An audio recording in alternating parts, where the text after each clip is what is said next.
Heading south of Siem Reap brings us to Kampong Phleuk, a village built on stilts in the Tonle Sap.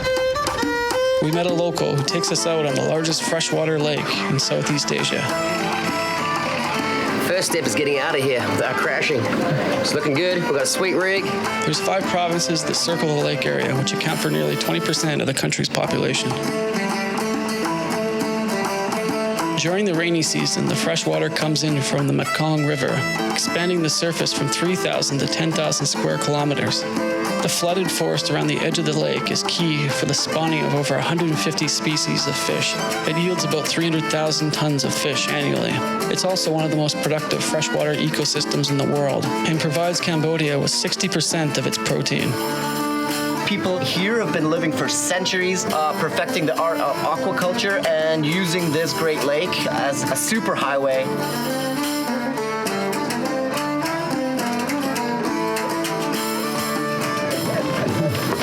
Double back or what? That's actually not. Right now it's 3 feet deep, but after the monsoon, the water level here rises and pretty much floods everything. There's a strong Vietnamese population on the lake. We drop by a nearby floating school. Come in, sir.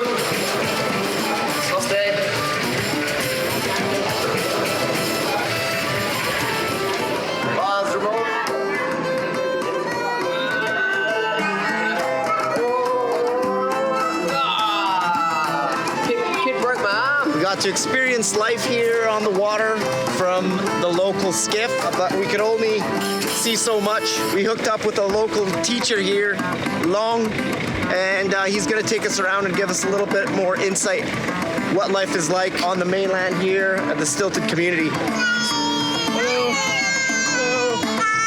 Most of the people here fish. Most of the people are fishers. Most of the people here are fishing. Due to damming and climate change, the Tonle Sap was just named the world's most threatened lake by several environmental groups. Not only are more people depending on fishing to earn a living, but now there's even fewer fish to feed Cambodians. 3 years ago, the water was very shallow. In these creeks, in April, May, June, no water. Just walk straight across. Yeah, can cross. Wow. And in Tonle Sap Lake, normally the water in transition 1 meter, but that year, water 0.3 meter, 0.5 meter, no fish. So what do the fishermen do when that happens? They run away to find a job in Singapore and in Thailand.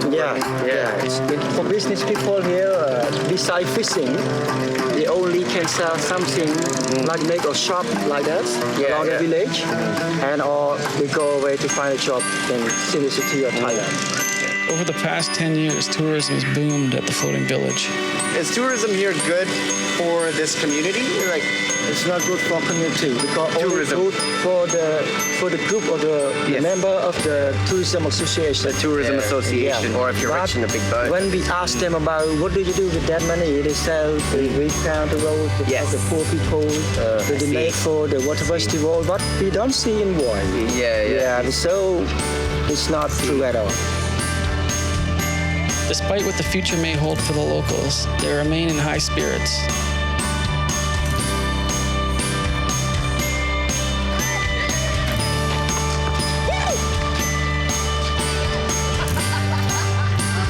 Couldn't figure out which team I was playing for.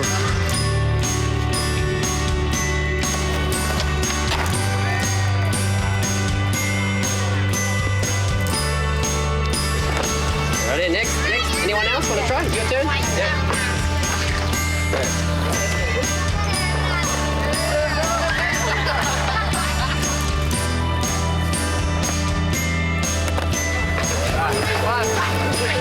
There it is.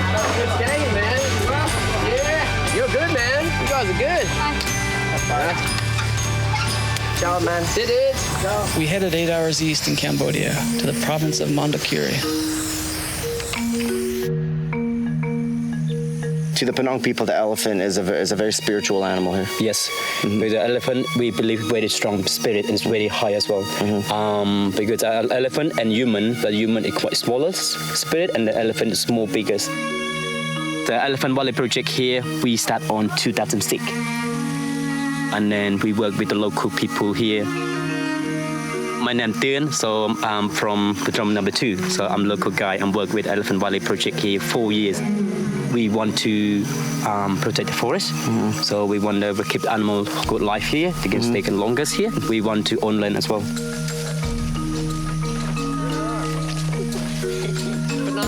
As the population of the country grows, so does the demand for rice. Clearing the forest for rice production and then selling the timber to Vietnam is common practice. So not only is the Mondulkiri Elephant Project a sanctuary, but it's set up to protect the forest in the province while still bringing in money through tourism. They currently employ 48 people, including the mahouts. Mahouts are the carers for the elephants. They are essential for their well-being. They are so close, the mahouts can communicate with them. This helps when they take them bathing. We're about to give the elephants something to eat. We're going to whack them down a banana tree. This is all just growing for the elephants for food. Step back, on an angle. Yeah! Woo! Timber! That's the good stuff. So that's a bit better. We're going to see if we can get this on carry-on luggage. Put them a little bit further away so that they can cut them. Really with it. I didn't press it. Cambodia's most famous elephant, Sambo, soaking her feet as she's battling a foot infection and needs daily treatment. She was forced as a carrier during the war for the Khmer Rouge, where she would transport weapons and equipment. Sambo attempted to flee into the forest and was hacked with a machete to slow her down. She helped with rebuilding in Phnom Penh by carrying equipment into construction sites. She then stayed in the city for 30 years, giving rides to children and tourists.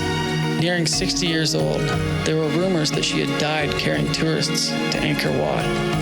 But here she is, alive and retired in Mondulkiri. We're heading down south to see the islands and the beautiful beaches of Sihanoukville and Kep. So we thought we'd stop for a bit of a rest break, check out a pagoda and Kampong Spew. I don't know if we could make it over there. That's it. I wish I didn't have a big breakfast. I'm a bit scared of that bridge. Looks like a bit of construction going down on the bridge, but as they say in Cambodia, walk at your own peril. Happy Cambodia. Yeah, happy Cambodia. Keep up the good work.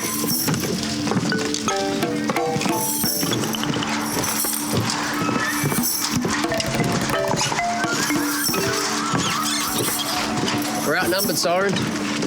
Definitely outnumbered. Monkeys rule this palace, that's for sure. You guys come here often?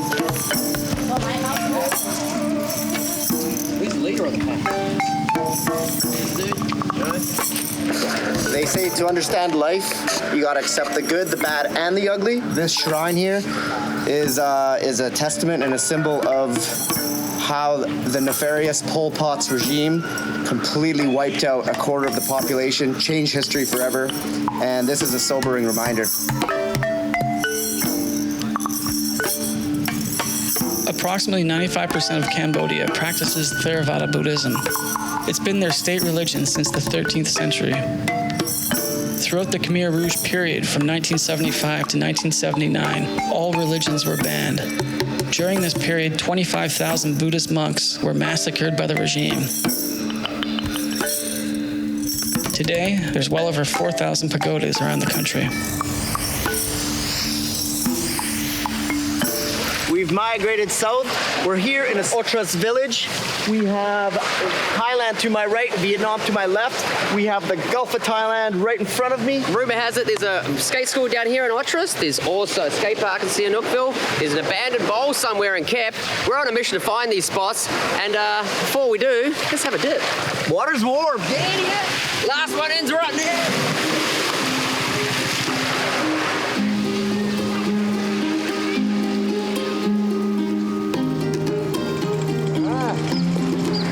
Good way to kick off the morning. We're going to set off some fireworks.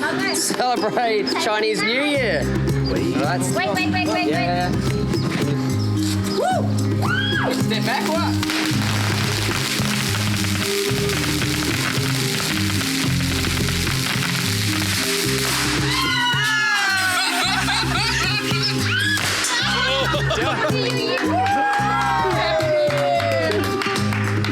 We're here in Otras Village trying to track down an infamous skate school. We heard they were doing great things, you know, helping out the kids and teaching kids to skate who never would have had a chance before. Only problem is we don't know where it is. We're lost in the alleys. There it is. Really? Down. Oh. Oh, looks like it's under control. I think times have changed. The ramp's still here. Skateboard ramp here. Yeah. Yeah? I think it's become a work site. What happened? I think it's that session's out of question here. I think the ramp's shut down.